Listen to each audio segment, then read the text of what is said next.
Team USA came up empty in the medal department on day 3 at the Winter Olympics, while host nation Italy still holds the top spot with 9 total medals.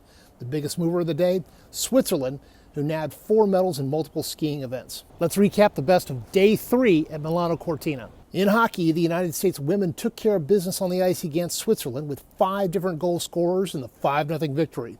Up next, the crucial quadrennial Canada battle. Over in speed skating, in the first of the women's sprints, Brittany Bowe and Erin Jackson were held just off the podium, finishing 4th and 6th in the 1,000-meter skate, while the Netherlands claimed the top 2 spots. And in curling, the magical run in mixed doubles continues for Team USA as Corey Tesi and Corey Dropkin defeated defending champion Italy on the final stone to advance to the gold medal match. There, they'll take on Sweden, who downed Great Britain in the other semifinal. To the powder. In slopestyle, 17-year-old Avery Krume took home 11th place in her first Olympic performance. And in alpine, Kyle Negamir and River Radamus finished 19th in the men's team combined event. Finally, in figure skating, Madison Chock and Evan Bates, fresh off a gold medal win in the team event, finished just behind France in the short program of the ice dance. They'll try to bring home their first individual medal later this week. To keep up with everything at the Winter Olympics, watch, read, and follow Yahoo Sports. You are an Olympic champion, right? So what's this moment like for you? Just watching it, you chose not to compete this time. Like, what's it feel like for you to be there, but not be there the same way you're used to? For sure. I mean, honestly, I haven't really watched skating from the stands much in my life. So to do that now at the Olympics is really cool. It's cool. I mean, it's great. It's definitely a very different experience. I'm not stressed in the normal sense. But at the same time, I was thinking, like, as I was flying there, when I go to these events, I have a very clear objective. Here's like an algorithm that I'll follow to make sure that I'm primed for the events. Now I was flying on the plane. I was like, oh, I'm just going to watch a movie and chill. So it's a very different experience, but it's a lot of fun. You know, you mentioned it. You've been a part of this team. You've been here on this stage before. You know what it's like being in the shoes, their skates. What stands out to you about this team, the way it's constructed, and maybe kind of their relationships with one another? Yeah, I mean, we can tell that the women have been just tremendously supportive of one another. It's been really wholesome and heartwarming to see them go through Olympic trials, nationals for us, and into the Olympics. This team, I mean, we all sort of grow up together. We compete together. We know each other for a really long time. So it really is like a family. And I think having that at the Olympics, at least for me, was really important because I felt as though, you know, no matter what happened on the ice, the support and love that we have for one another will remain. And to keep that through the event, I think it's something that's really valuable. What are some little tidbits, little nuggets that we should be watching for that kind of differentiates the elites from the rest of the group? Mm-hmm. I mean, across the board, you know, if you make it to the Olympics, you are next level. Like, you are incredible. And, you know, the joke goes, just throw in a random person from the street and see how they compare. And you'll get a good sense of how good these athletes are. But really, though, I think there are a couple of course, coming into this Olympics, we have the world. U.S. has the U.S. the women's world champion, the men's world champion, and the dance world champion. And you can just see their quality will definitely be very clear. Each athlete, each of these disciplines has their own standout thing. So, for example, Ilya, he's coming in with all these quads. You know, he has the ability to put down a 7-quad program. Amber, as we see on the screen, has an incredible triple axel, which really sets her apart and is just a really powerful, strong skater. And Alyssa's coming in as a world champion as well, who's consistently been clean. And we can see just her new sort of approach to skating has been super refreshing for the athletes to watch, and it's been very inspiring for these athletes that are, you know, that have competed in the past and be like, wow, that's amazing what she's doing. And then for the current skaters to really just to be able to see how clean and how consistent she's been over time. But you know, everyone has their own little things. You know, as you watch, people will just naturally gravitate towards the people that have some sort of reflection in themselves, and that's what's so beautiful about skating. We can tell a story, we can drive emotion and all these things. So across the board, you know, I think we'll see excellent jumps, we'll see excellent spins, we'll see excellent choreography. But every athlete is so unique, and I would never want to discredit any of the athletes, whether they're vying for first place or all the way down. They all have really something special to bring. The U.S. women's hockey team barely broke a sweat while dismantling its first 3 opponents in group play. It wasn't quite so easy against Switzerland, not that the 5-0 final score reflects that. The Americans didn't open a 2-goal advantage until less than 6 minutes remained in the second period and didn't put the game away until early in the third. Even their second goal was a lucky one. Joy Dunn's sweeping backhand shot would have slid well wide of the net, but it ricocheted off the outside of a Swiss defender's skate and into the open net. Goalie Gwyneth Phillips made her first start of the tournament and bailed out her teammates while the game was still in doubt. She made several huge saves, most notably when the Swiss had a first period power play, and she made a glove save to prevent what looked like a certain goal. The victory over Switzerland keeps the US unbeaten, entering its most anticipated game of group play. The Americans renew their decades-old rivalry with Canada in a matchup of gold medal favorites. While the US will need to play a more complete game on Tuesday night, the Americans can feel good about one thing. They now know they have two different goalies they can trust in a big spot. What's going on? Apolo Ohno here in Milano Cortina 2026 Winter Olympic Games.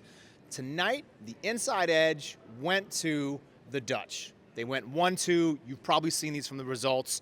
They have this incredible ability to time their peak, meaning they train for 4 years, the World Championships and World Cups, but the thing that really matters is them to be physically and mentally total alignment for this day, on this day, for literally a minute and 12 seconds, a minute and 10 seconds. It all comes down to this. 1 day too early, a little bit flat. 2 days too late, you're just not the same athlete. And so this is a little bit different that I'm not sure how many people realize.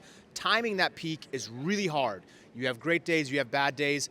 Brittany Bowe from the US skated an amazing race. She tried to fight hard. She finished in fourth, just off the podium. Disappointing for sure. She, 4 years ago has been very strong. She's battled through her own injuries. She's at the later stage of her career, but I grew up with this young athlete when I was skating with her. I mean, this girl's basketball skills are insane, by the way. Like, she is very athletic. People don't know that about Brittany Bowe. And then Erin Jackson, she's a pure sprinter, right? She's been slightly inconsistent this year. She's battled some of her own injuries back and forth. As you know, short track and long track speed skating are very different. Mine was short track, but long track is all about the time trial. It's about power and speed and consistency. The ice conditions here look pretty good. We're seeing Olympic records being broken left and right. And I think generally this just comes down to those who've been prepared over the past 4 years and those who've really been able to time this peak. So the American women went fourth in this 1,000 meters. Brittany Bowe was in fourth, and then in sixth place was Erin Jackson. They've still got more races ahead. Erin Jackson is the 500-meter specialist, as we saw from Femke Kok from the Netherlands, the Dutch skater. Their first 300 meters is absolutely incredible. So the things that I want you to pay attention to when you are watching long track speed skating specifically is in the sprints like the 1,000-meter, watch for these things that they got both of their arms down or they have both arms in their back. And people always ask me, why the hell these athletes have their arms in their back? Well, they're trying to create this aerodynamic position. So when you swing an arm, you can probably see like my shoulders are moving left and right. And so you want to be as aerodynamic as possible. And speed skating is actually all about the hip power generating into the quads and then into that skate into the ice. And so anytime there's a chain that is being broken in terms of nose, knees, toes, you're losing a little bit of power. Something that I also want to note, because I think this is just so fascinating, when you look at an athlete like Jutta Leerdam, her technique is not actually the best. She is just so physically dominant. And the first 500 meters that we saw her skate was good, but the last 500 meters is where she shines. Even though she looks like she's got a little bit of a slower cadence, she's just generating so much power.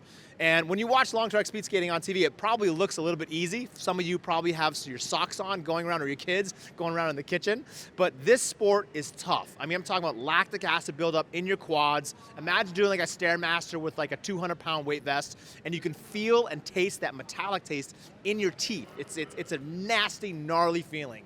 But it was an amazing night tonight. I really wanted to see the Americans win. They've got more races. Erin Jackson in the 500 meters. We'll see if Brittany skates in the 15. They've got the team pursuit, which we are, I think, in a really good shot to win some medals. But that's the inside edge for tonight. The U.S. takes gold in the figure skating team event. The quad god free skate score of 200.03 clinches first place for the Americans. Nathan Chen going to join us now live from Milan. I can't believe this. We are testing the internet gods. Thanks for your time, man. We appreciate you hanging out with us. What's it mean for the entire team to just get a gold right out of the gate for momentum going into this thing and for sort of getting the beast off the back? Totally. I mean, first of all, it's an incredible accomplishment no matter what. I'm so proud of this team, and this is a really, really strong team coming into the Olympics. So, hats off to the U.S. It's also great to have this team event to kind of get your feet under you, especially for men and ice dance that are coming up right away. The women will have to take some time off to sort of regroup, and they compete later in the competition as well as the pairs. But it's great to get a little familiar with Olympic ice. A lot of this is their Olympic debut for a lot of the athletes. So really, it's a great experience, great opportunity to kind of see like what does it feel like to have the pressure of the Olympics and seeing the rings on the ice and all the cameras and all the people. It's a definitely a very different feeling experience. So great experience for them right now. You mentioned there's a lot of skaters that are kind of new to this stage, but those who are not, as Madison Chock and Evan Bates, not just husband and wife, but also gold medalists. They have 2 team golds after winning both ice dance segments. What did their experience bring to this rather inexperienced team? Yeah, absolutely. I think their leadership is so vital for the team right now, or it was very apparently vital for the team, helping the athletes get through this. There's a lot of ups and downs. The event is long. It's over 3 days. So little things can change how the trajectory of the event goes. So having this veteran leadership help corral the skaters and keep them sort of the energy and motivation up. It's really important, and really looking forward to seeing what they're able to put down in individual events. They are my best friends, and I'm really proud of them. The women's free ski slopestyle competition delivered high drama, with Switzerland's Mathilde Grimaud and Chinese star Eileen Gu battling it out just like they did 4 years ago in Beijing. And while for a moment it looked as if Gu might turn the tables in 2026, it was Grimaud, once again, putting together the best run of the event to win her second straight gold medal, scoring an 86.96 to edge out Gu's 86.58 that she put on the board with her first run of the competition. With each of those rivals posting elite-level scores, the stage was set for a decisive third run, but Gu could not navigate the first rail on the course, falling to the snow just seconds into that attempt. Though it was a bit of an anticlimactic ending, the standards set by both skiers in this competition showed how far ahead they are of the rest of the field. Canada's Megan Oldham finished third, more than 10 points behind Gu, while 17-year-old American Avery Kroom finished 11th in her first Olympic performance. Gu, an international superstar who was born in America and attended university at Stanford, will now try to repeat what she did in Beijing, where she bounced back to win the gold in the half-pipe and big air competitions. Keep up with Yahoo Sports for the latest results from the 2026 Winter Olympics. It's Tuesday in Milano Cortina, and that means there's plenty more medals on the line. Here's what to watch for day 4 of the 2026 Winter Olympic Games. In women's hockey, it's the matchup we've been waiting for as the U.S. and Canada meet in group play. Team USA will be looking for its first Olympic win against Canada since 2018. In short track speed skating, medals will be awarded in the 2,000-meter mixed relay. Corinne Stoddard is back for her second Olympic Games and will skate multiple events for Team USA in Italy. Ilya Malinin, the quad god, is back on the ice after helping bring home gold in the team event on Sunday. He will be joined by Andrew Torgashev and Maxim Naumov in the men's short program in figure skating. Up in the mountains, the U.S. women will look to build on Breezy Johnson's gold medal in the downhill in the Alpine team combined event, featuring a slalom and a downhill run with combined times. 3 Americans will compete in the men's free ski slopestyle finals. Alex Hall will look to repeat as Olympic champion after taking home gold in Beijing 4 years ago. In mixed doubles curling, Corey TC and Corey Dropkin will lead Team USA into the medal round for the first time ever in this format. Also in Cortina, medals will be handed out in women's singles in the luge. Join us every single morning on Yahoo Sports Daily as we recap all the biggest moments of the 2026 Winter Games from Milano Cortina.